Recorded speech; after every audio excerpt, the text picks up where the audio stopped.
धम्मपद मग्गवग्गो वनं छिंदत मारुखं वनतो जायति भयं छेत्वा वनच्च वनथच्च निबना होत भिकवो।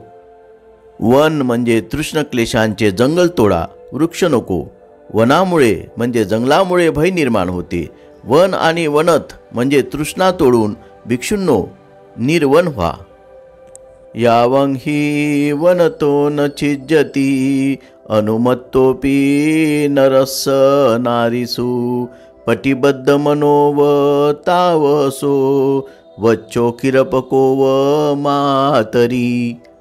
जोपर्यंत पुरुषाची स्त्रीच्या ठाईची तृष्णा अणुमात्रही तोडली जात नाही, तोपर्यंत दूध पिणाऱ्या वासराचे जसे आईच्या ठाई मनबद्ध असते, त्याप्रमाणे त्याचे मनबद्ध असते। अर्थकथा। जेव्हा त्यांना मदत करणारी एक वृद्ध स्त्री मरण पावली, तेव्हा काही भिक्षू रडू लागले। त्यावर भिक्षूंनी अनासक्तीचे वर्तन करावे असा बुद्धाने त्यांना सल्ला दिला।